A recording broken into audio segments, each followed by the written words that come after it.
এই যে আমাদের দেরি করে রাতে ঘুম আসে, স্ক্রিন আসক্তি, এই ডিভাইস আমাদের আরামের ঘুম কেড়ে নিছে কেন জানেন? এর কারণ হচ্ছে আল্লাহর দেয়া যে ফিতরাত, এই ফিতরাতকে আমরা উল্টে দিয়েছি। ইসলামিক লাইফস্টাইল হচ্ছে আপনি একেবারে সকাল সকাল আপনার দিন শুরু করবেন। Early to bed and early to rise makes a man healthy wealthy.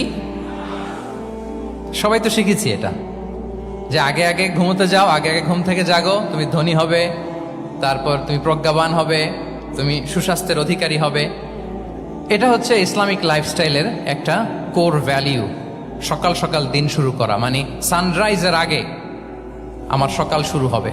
কাজী নজরুলের যে কবিতা, সূর্যি মামা জাগার আগে উঠবো আমি জেগে, পড়েছি আমরা সবাই, কিন্তু হয়তো মানা হয় না। তো এই যে সকাল সকাল ঘুম থেকে ওঠা, এটা যদি আপনার মধ্যে না থাকে, এটা ইসলামিক লাইফস্টাইল হতে পারে না। You must be a morning person. সকাল সকাল উঠতে হবে। আপনার সময় এমনভাবে মেনটেন করবেন আপনি যে সকাল সকাল ফজরের পর থেকে আপনি অ্যাক্টিভ।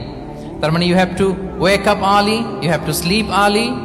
একজন মর্নিং পারসন যদি না হন, এটা ইসলামিক লাইফস্টাইল হবে না। এর কারণ আল্লাহ রাসূল সাল্লাল্লাহু আলাইহি ওয়া আলিহি ওয়াসাল্লাম আমাদেরকে সকালে জেগে থাকার ব্যাপারে ইন্সপায়ার করেছেন, এবং তিনি দোয়া করেছেন এই উম্মার জন্য স্পেশালি, যে এই সময়টা এটা ফুল অফ বারাকা, ফুল অফ ব্লেসিংস। তিনি দোয়া করেছেন, আল্লাহুম্মা বারিক লি উম্মতি ফি বুকুরিহা। আল্লাহ এই উম্মতের বুকুরটা মানে সকালের সময়টা, লেটস সে সানরাইজের পরে ৩-৪ ঘন্টা, এই সময়টাকে আল্লাহ আপনি বরকত দিয়ে ভরে দেন। এই সময়টাতে ঘুমানো যাবে না, এটা হচ্ছে বরকতের সময়। এবং আল্লাহ রাসূল সাল্লাল্লাহু আলাইহি সাল্লাম যদি কোনো সামরিক অভিযান প্রেরণ করতেন, এই টাইমে প্রেরণ করতেন, এই বুকুরের টাইমে। এবং সাহাবারা তাদের কোনো ট্রেড ক্যারাভেন, ব্যবসায়িক কাফেলা যখন সেন্ড করতেন, এই টাইমটাতে সেন্ড করতেন, কারণ এই টাইমটাতে বারাকা।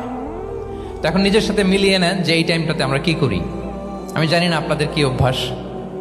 আমি এসে তো শুনলাম যে জাহাঙ্গীরনগর বিশ্ববিদ্যালয়ে নাকি যতজন শিক্ষার্থী, মানে ততজনের জন্য এখানে আবাসনের ব্যবস্থা আছে।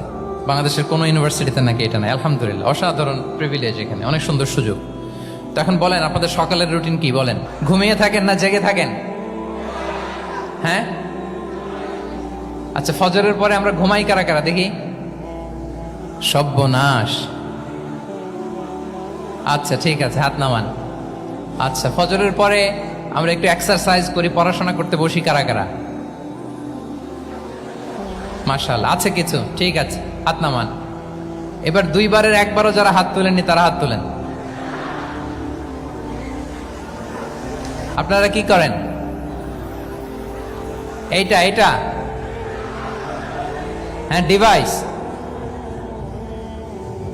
তো সম্মানিত সুধী মণ্ডলী, আল্লাহুম্মা বারিক লি উম্মতি ফি বুকুরিহা।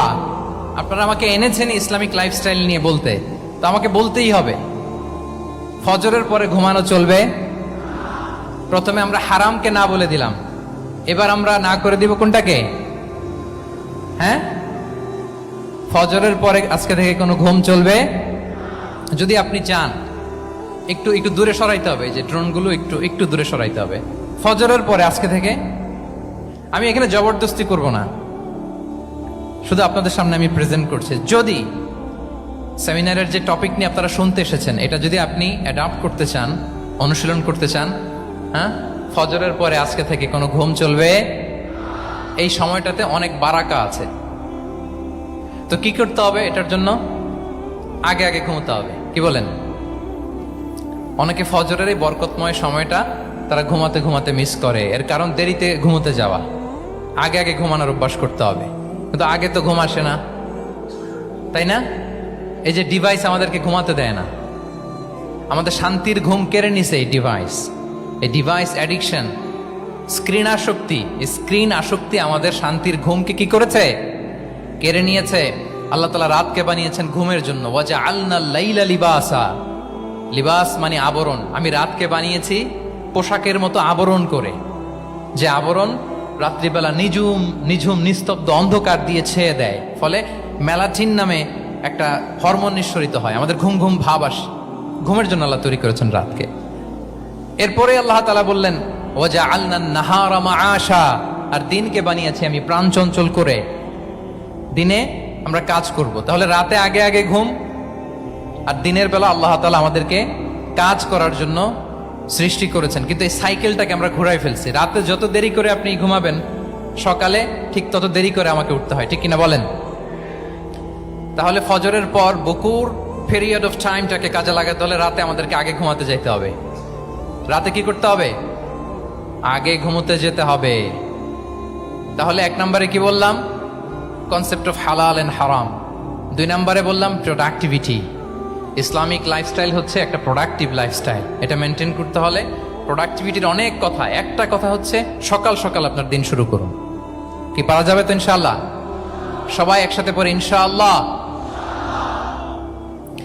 এই যে আমাদের দেরি করে রাতে ঘুম আসে, স্ক্রিন আসক্তি, এই ডিভাইস আমাদের আরামের ঘুম কেড়ে নিছে কেন জানেন? এর কারণ হচ্ছে আল্লাহর দেয়া যে ফিতরাত, এই ফিতরাতকে আমরা উল্টে দিয়েছি। ফিতরাত শব্দটার সাথে আপনাদের পরিচয় আছে? হ্যাঁ, the innate characteristics of a human being. একটা মানুষের যে ক্যারেক্টারিস্টিক্স, যে ইননেট স্বভাব দিয়ে আল্লাহ তাআলা তৈরি করেছেন, নেচার, এটাকে আরবিতে বলে ফিতরাত। এই ফিতরাতের বিরুদ্ধে কিছু করা যাবে না। ইসলামিক লাইফস্টাইল হচ্ছে ফিতরা বেসড লাইফস্টাইল। ফিতরাতাল্লাহিল্লাতী ফাতারান নাস আলাইহা লা তাবদীলা লিখালকিল্লাহ। আল্লাহর প্রকৃতির অনুসরণ করো, যে প্রকৃতি দিয়ে তিনি মানুষকে সৃষ্টি করেছেন। আর আল্লাহর সৃষ্টি কাঠামোর মধ্যে কোনো পরিবর্তন, কোনো বিকৃতি নেই। সুবহানাল্লাহ বিহামদি।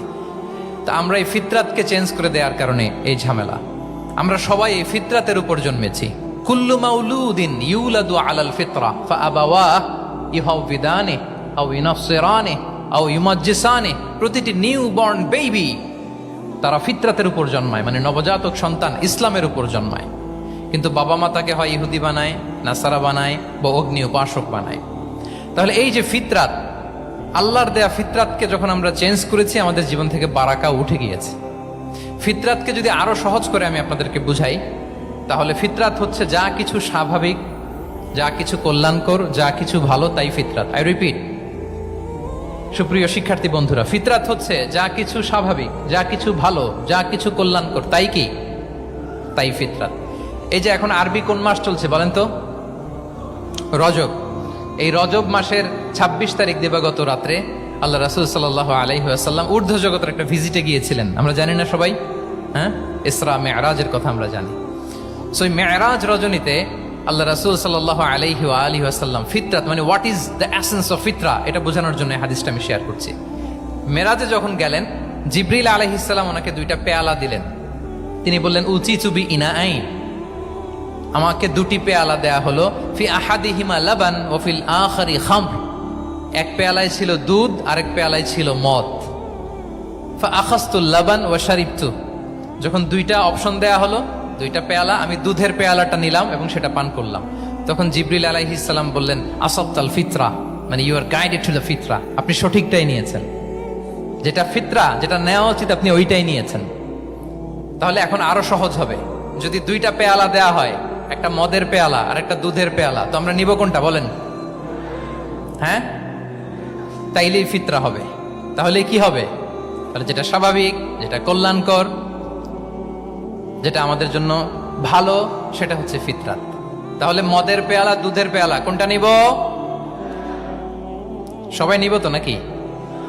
আমাদের রুচির যে দুর্ভিক্ষ চলতেছে, অনেকে মদের পেয়ালাই নিয়ে নিবে। আছে না একদল? তারা কি করে? ওইটা চুজ করে ফেলবে। এবার বলেন আমরা কোন পেয়ালা নিব, মদের না দুধের? আমাদের ঐতিহ্য, আমাদের রুচি, আমাদের মূল্যবোধকে ধ্বংসের যত আয়োজন দরকার, সব সেটআপ চারদিকে আছে। আল্লাহর ফিতরাতকে ধ্বংস করে দেওয়ার শয়তানি সব আয়োজন আমাদের চারিদিকে। বাট আপনাকে রাইট থিংটা চুজ করতে হবে। তাহলে রাসূল সাল্লাল্লাহু আলাইহি ওয়াসাল্লামকে দুধ দেয়া হলো, মদ দেয়া হলো, তিনি নিলেন দুধের পেয়ালা। তাহলে এটা হচ্ছে ফিতরাত। এটা কি? ফিতরাত। এভাবে সবকিছু চেঞ্জ করে দেয়া হয়েছে।